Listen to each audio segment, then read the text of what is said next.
Alléluia. La Bible dit qu'il y a de l'abondance, joie dans la présence du Seigneur. Nous sommes plus que deux ce matin. Il y a de quoi louer le Seigneur. J'ai aimé, en tout cas, c'était le moment. Je vous promets, nous allons revenir pour ça ici. Alléluia. Nous reviendrons ici pour louer le Seigneur, adorer le Seigneur. Moi-même, je vais passer ici, je vais expliquer quelques pas de danse. Vous vous badinez avec la louange pour le Seigneur. Quand il faut danser pour le Seigneur, dansez les jours. Amen. Et quand il faut le louer, louez. Comme si c'est ton dernier jour aujourd'hui. Peut-être qu'en finissant la louange, il est revient. Amen. Amen. Que Dieu soit glorifié. J'aimerais nous inviter à ouvrir nos Bibles avec moi. Nous sommes dans Romains. Romains chapitre 3. Romains chapitre 3 et nous lirons le verset du verset 23 et le suivant. La Bible dit ceci. Tous ont péché et sont privés de la gloire de Dieu. Et ils sont gratuitement déclarés justes par grâce, par le moyen de la libération qui se trouve en Jésus-Christ. Nous allons également aller dans Hébreux. Hébreux, nous sommes au chapitre 10. À partir du verset 4, il est écrit ceci. Car il est impossible que le sang des taureaux et des boucs enlève les péchés. Et nous continuons verset 5. C'est pourquoi, en entrant dans le monde, Jésus-Christ dit, tu n'as pas voulu ni sacrifice, ni offrande, mais tu m'as formé un corps. Tu n'as pas accepté ni holocauste, ni sacrifice pour le péché. Alors j'ai dit, me voici, je viens. Dans le rouleau du livre, il est écrit à mon sujet, pour faire, ô Dieu, ta volonté. Amen. Amen. Et j'aimerais aujourd'hui, pas exhorter seulement, mais enseigner la parole du Seigneur. Et nous allons nous entretenir tout autour d'un sujet, la rédemption. La rédemption, nous avons déjà entendu tous parler de ce terme-là. Rédemption. Je ne sais pas si c'est pour la première fois, si c'est pour la première fois que quelqu'un entend le mot rédemption ici. Tous, on a déjà entendu au moins une seule fois dans sa vie ce terme-là, ou ce mot-là, rédemption. Mais c'est quoi donc la rédemption? Mais j'ai vu des gens, 5 ans, 10 ans dans le Seigneur, mais ne connaissent pas quoi la rédemption. La rédemption, c'est un concept central dans la foi chrétienne. La Bible en parle. C'est tout autour de la rédemption que nous lisons certains versets, même tout ce que nous sommes en train de lire ici, ça tourne tout autour de la rédemption. La rédemption vient du latin redimere. Redimere, tout simplement pour dire rachat. Vous savez que la Bible a été aussi interprétée en grec. Et cela veut dire tout simplement apoulotrosis. Tout ce terme-là veut dire une seule chose, rédemption. Rédemption veut dire rachat. Je parle ici du rachat. Je ne parle pas de achat. Il y a une différence entre achat et rachat. Achat, c'est on achète. Mais rachat, c'est acheter pour la seconde fois. Vous achetez de nouveau. À l'époque, même dans la coutume, que ce soit romaine et tout, et quand l'esclavagisme était en vogue, on achetait les esclaves et on les rachetait. Amen. Tu pouvais aller trouver quelqu'un, un maître qui a ses esclaves, tu viens, toi tu les achètes à nouveau, tu fais le rachat de ces esclaves. Et quand tu les prends, tu vas les prendre, c'est pour faire de tes esclaves encore. Donc ça continuait toujours de cette vie d'esclavagisme, l'esclavagisme. Tu étais esclave d'un maître qui s'appelait Romain et tu es racheté par un autre qui s'appelle, je ne sais pas si c'est André. Tu continues toujours dans cette position-là d'esclave. Amen, amen. C'est ce qui s'est passé. Et pour délivrer quelqu'un ou libérer quelqu'un, on devait payer une caution, on devait payer quelque chose en contrepartie, soit en argent, soit en or, soit en échange, pour vous donner, remettre l'esclave. Il devient à votre possession. C'est vous qui devenez désormais le maître de cet esclave. Vous allez faire de lui tout ce que vous voulez, mais toujours en cette position-là d'esclavage. Vous restez esclave de quelqu'un. Mais le problème, par la rédemption, ce qui s'est passé ici, nous avons trouvé grâce aux yeux de Dieu. Alléluia. Pour ouvrir une brèche, expliquer l'histoire brièvement, rapidement. Vous savez, après la chute d'Adam et d'Ève, il y a eu séparation. L'alliance a été brisée entre l'homme et Dieu. L'homme s'est retrouvé loin de son Créateur.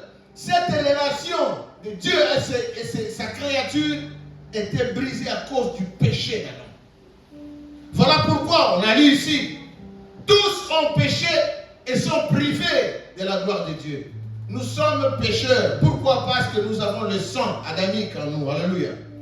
Et raison pour laquelle nous sommes tous pécheurs. Je retourne toujours ici, dans la coutume juive, même dans l'ancien temps, d'autres coutumes, que ce soit même les Romains et tout. Vous savez, Dieu a instauré un système pour le pardon du péché. Et on devait tuer les boucs, tuer les taureaux, les boucs pour offrir un sacrifice à Dieu, afin d'être pardonné de ses péchés. Est-ce que vous êtes avec moi? Est-ce que vous êtes avec moi? Amen. Donc, dans l'ancien temps, pour avoir le pardon, pour régler avec Dieu, pour rétablir la relation avec Dieu, pour confesser et être pardonné, accepté après avoir péché, les gens offraient des sacrifices à Dieu. Vous tuez un bouc, vous faites là, vous sacrifiez ça à Dieu pour le pardon du péché. Mais en rapport avec le péché adamique, tout ce que l'on faisait, les sacrifices, du sang qui était coulé, des boucs et des taureaux et autres, c'était quelque chose de provisoire. Ça ne parvenait pas à effacer totalement ce péché-là. Alléluia. Amen. Vous savez, il y a certaines tâches, quand ça tombe sur ton habit comme ça, pour enlever ça, ça devient un problème. Vous allez vous risquer même de prendre l'eau de javel. Et puis quand vous utilisez l'eau de javel, il y a des fois c'est tellement fort, ça tourne même la vie. Alléluia. Mais le sang de Jésus-Christ a payé le prix. Alléluia. Le sang de Jésus-Christ efface sans trouver la vie. Alléluia. Il fait bien le travail d'éliminer toutes les tâches. Et la vie reste intacte. Alléluia. Voilà pourquoi la Bible dit tous ont péché et étaient privés de la gloire de Dieu. Parce que tous on a péché, nous sommes privés de la gloire de Dieu. Il faut le sang de Jésus-Christ. Dieu a vu, non, on ne doit pas continuer comme ça. Chaque fois, offrir les boucs, offrir les taureaux, le sacrifice, et puis ça ne change rien. Il a pris la décision d'envoyer son propre fils. Jésus-Christ est descendu sur la terre. Parce que le sang de bouc, ce n'était pas le sang qu'il fallait. Et tous, il n'y avait aucun autre sang, parce que tous, à la naissance, nous naissons avec ce sang-là d'Adam et Ève.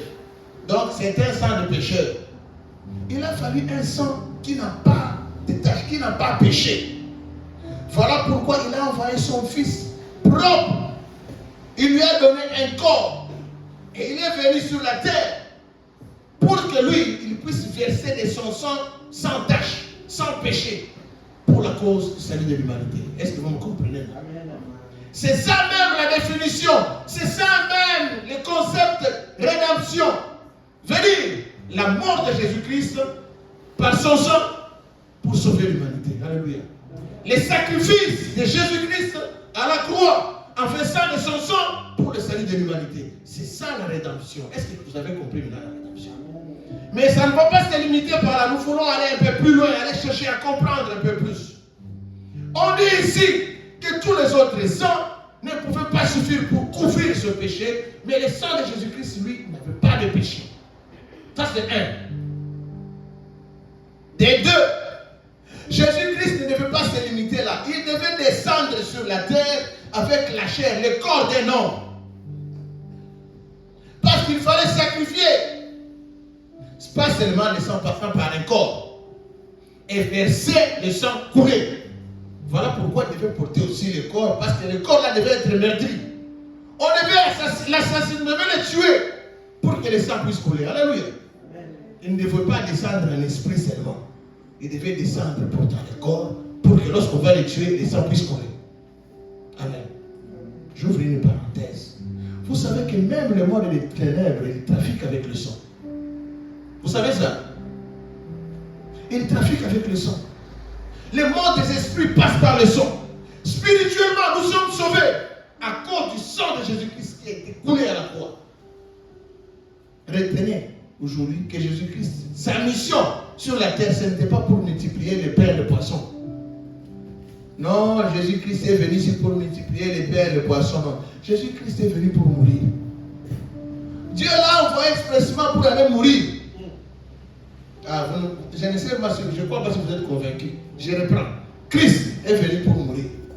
Voilà pourquoi, lorsqu'apôtre Pierre voulait dire non, cela ne t'arrivera pas, Seigneur, toi tu ne mourras pas. Viens de moi, Satan. Toi tu veux me faire dévier de la mission. Ma mission ici, c'est mourir. Alléluia. Nous ne pleurons pas parce que Christ est mort, mais nous nous réjouissons de la mort de Jésus-Christ. Et surtout de sa résurrection. Parce qu'il n'est pas seulement mort, mais il est ressuscité d'entre les morts. Il est ressuscité d'entre les morts. Et pour nous donner une vie éternelle. Les candidats au baptême le savent. Est-ce que vous êtes là? Ah, gloire au Seigneur. Donc, Christ, quand il est venu, c'était pour mourir, verser de son sang, aller à la croix, être enterré et puis ressusciter. Et quand il ressuscite, nous avons maintenant une nouveauté de vie. Alléluia. Nous vivons une nouveauté de vie. Chrétiens, frères et sœurs, vous qui m'entendez, vous qui m'écoutez ce matin, la conversion, c'est un processus. Vous êtes converti et vous restez comme ça. J'ai donné ma vie au Seigneur et puis vous arrêtez là-bas. C'est une parenthèse que je suis en train d'ouvrir. Non, c'est un processus. Vous devez continuer. Vous devez entretenir cette vie nouvelle. Alléluia.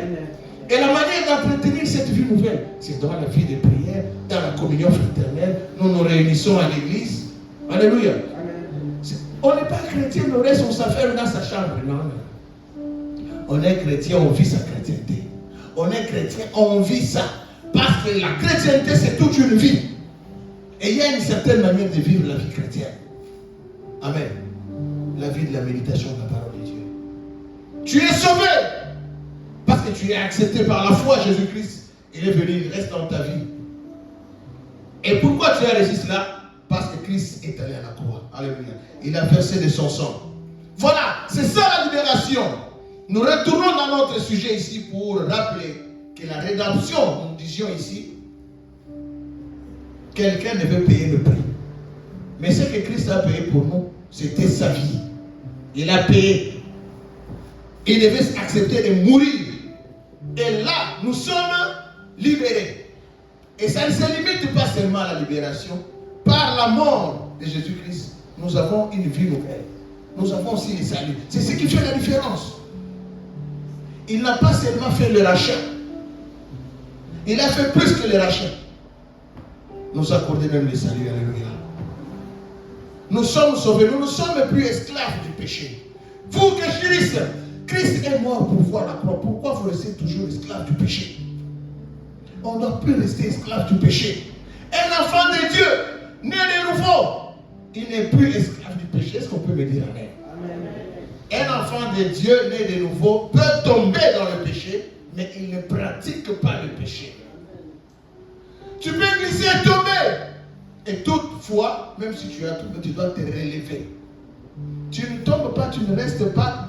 Tu tombes, tu restes là dans le péché en train de tourner dans la boue. Non. Un enfant de Dieu, la vie de péché, ce n'est pas sa vie. Il ne vit pas au quotidien dans le péché. C'est quelque chose qui doit arriver accidentellement. Si vous péchez comme on mange des cacahuètes, c'est que c'est un problème. Venez me voir après, je vais prier pour vous. Ça nécessite une délivrance. Alléluia. Vous ne pouvez pas être à l'aise dans un péché. Vous êtes à l'aise. Même le Saint-Esprit ne vous parle même pas. c'est que ça devient un problème. Alléluia. Amen. Et ça demande d'autres méthodes un peu plus fortes pour être délivré. Alléluia. Amen. Notre vie, c'est une vie nouvelle en Jésus-Christ. Notre vie ancienne est passée. Christ a payé le prix. La Bible dit qu'il a déchiré l'acte dont les ordonnances nous condamnaient. On était condamnés. Condamnés à la mort. La Bible dit le salaire du péché, c'est quoi? C'est la mort. Donc on était destiné à la mort. Mais Christ dit non, arrêtez. Cette mort spirituelle ne va pas intervenir, j'arrête ça. Alléluia. Tout celui qui a cru par la foi, il a reçu. Il est épargné de cette mort spirituelle. Parce que même si le corps meurt, tu vis éternellement dans la félicité avec le Seigneur. Amen. Tu vis dans la gloire. Voilà pourquoi l'apôtre Paul a dit, pour moi la mort est un gain. Parce que même si je dois passer par la mort, je meurs aujourd'hui, c'est qu'une vie éternelle est à côté du Maître commence. Alléluia. Nous devons bien aimer travailler sur ça. Moi je suis ici, même si je vous prêche quelques versets bibliques ici, je suis en train de me préparer pour ça. Je suis en train de travailler ma vie spirituelle. Parce que si Christ est revenu aujourd'hui, que je sois à côté de lui. Alléluia. Entretenez votre vie spirituelle. Vous l'avez reçu, c'est vrai. Il est mort à la croix pour vous, c'est vrai. Mais la suite, c'est quoi? Nous ne vivons plus la vie d'autrefois. La vie d'autrefois, nous laissons ça. Nous vivons la nouveauté de vie. Amen. Et on reconnaît l'enfant de Dieu par sa vie. Les fruits de l'esprit doivent se manifester. Ça me pousse même à parler à cause de la régénération. Parce que quand vous recevez le Seigneur dans votre vie, le Saint-Esprit vient habiter en vous et le processus de régénération commence. La personne commence à être changée. Chaque fois quand vous voyez la bière avec sa couleur, avec tous ces bulles-là, vous sentez votre cœur battre. Pom, pom, pom. Mais quand vous regardez maintenant la bière, vous sentez l'envie déjà de vomir. Ah, ça c'est le travail du Saint-Esprit, c'est ça la régénération. Votre personne intérieure commence à être changée. Mais si jusque-là ça ne change pas, c'est qu'il y a un problème. Parce qu'il est impossible que quelqu'un puisse croiser le Seigneur. Un croisement véritable et rester le même. Non. Il y a eu des gens comme l'apôtre Paul, criminel. Il a même travaillé pour persécuter les chrétiens. Mais quand il a rencontré le Seigneur, sa vie a changé. Sa vie a changé. Je ne refuse pas que cela peut être un processus. Mais l'intérieur commence à changer. On le verra de l'extérieur que non. Cette sœur ici a changé. Alléluia. Amen. Quand vous me voyez ici, je me souviens sur Facebook, j'avais vu un ami, on a étudié avec lui en 4e primaire et en 5e primaire. Mais les réseaux sociaux quand même nous aident à retrouver des anciennes connaissances. Il m'a retrouvé par le nom sur Facebook et on s'est fait des amis sur Facebook. Et puis il me dit, mais Simon, tu es devenu pasteur. Moi j'ai dit oui. Ah, la vie a cessé. Dieu a vraiment cette foi. Prie pour moi. Je dis, je vais prier pour toi si tu veux.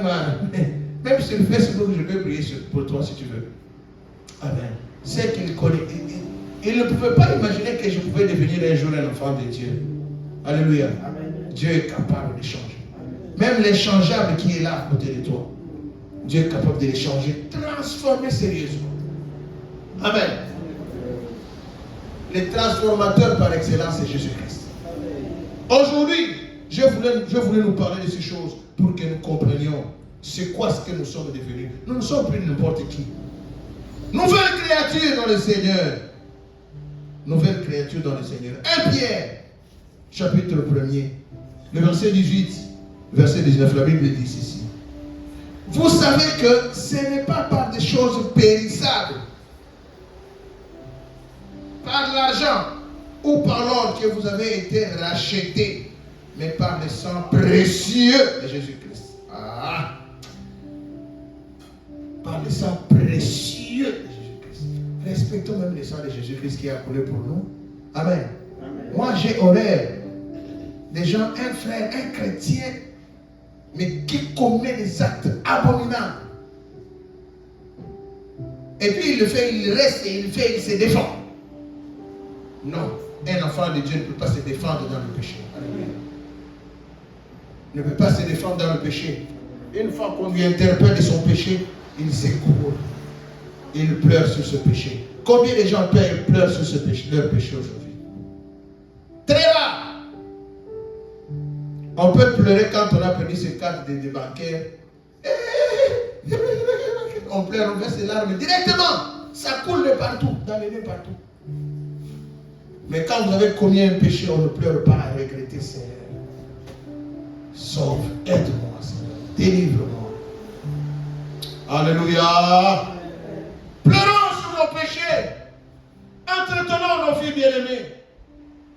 Christ a payé le prix pour nous. Ce n'est pas en vain. Nous ne devons pas faire de cette grâce foulée aux pieds. Le grand travail de la rédemption. La Bible dit, nul n'a été trouvé digne. Quelqu'un a payé de son prix, de sa vie pour toi. Et aujourd'hui, tu es appelé enfant de Dieu. Nous ne devons pas niaiser. En québécois, on dit, on ne peut pas niaiser avec ça. On ne niaise pas avec ça. Le salut est précieux. Le salut est précieux. Surtout pour nous qui avions compris. Beaucoup sont encore dans le monde. La parole est prêchée, se sont amputés. On leur a transmis la parole de Dieu, se sont endurcis. Mais ils restent dans le monde. Et vous regardez comme ça quelqu'un qui a étudié avec beaucoup de diplômes. Il réfléchit tellement à tel point qu'il nie même l'existence de Dieu. Si toi, tu as compris, c'est que c'est une grâce. Alléluia. Amen. Et ce n'est pas pour autant que cette grâce, tu vas la fouler aux pieds. Non. Accrochons-nous. Travaillons notre salut. Amen. Amen. Je voudrais inviter quelqu'un à faire une prière sincère ce matin. Faire une prière sincère. Bien aimé, on a été longtemps superficiel dans notre marche avec Dieu. Pas seulement plus superficiel, il y a certains qui sont allés même avec légèreté dans sa vie spirituelle. Non. On doit commencer par se repentir. Seigneur, j'ai été négligent. J'ai été négligent. J'ai foulé aux pieds le salut.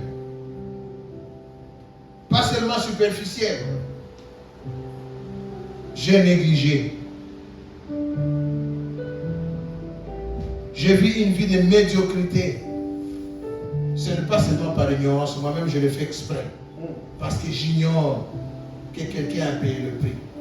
La Bible dit, à la croix, il s'est crié en disant, tout est accompli. Il a tout accompli pour toi. Alléluia. C'est question d'aller réclamer ce qui t'est dû. Le prix a été payé pour moi. Je ne suis plus condamné dans ce péché. S'il y a un péché qui t'a lié jusque-là, tu peux commencer à déclarer, faire une prière de foi, une prière d'autorité. Dis, je me libère au nom de Jésus. Christ m'a libéré. Tout a été accompli à la croix pour moi. La Bible dit, c'est pour la liberté que Christ vous a franchi. Vous ne devez pas rester esclave du péché. Commencez à prier. Prions le Seigneur. Seigneur, nous avons besoin de toi. Nous avons besoin de toi, Seigneur. Nous avons besoin de toi, Jésus. S'il te plaît, s'il te plaît, s'il te plaît. On a été négligents. On a été dans la vie de légèreté, Seigneur, avec toi. Cependant, tu as payé le prix pour nous.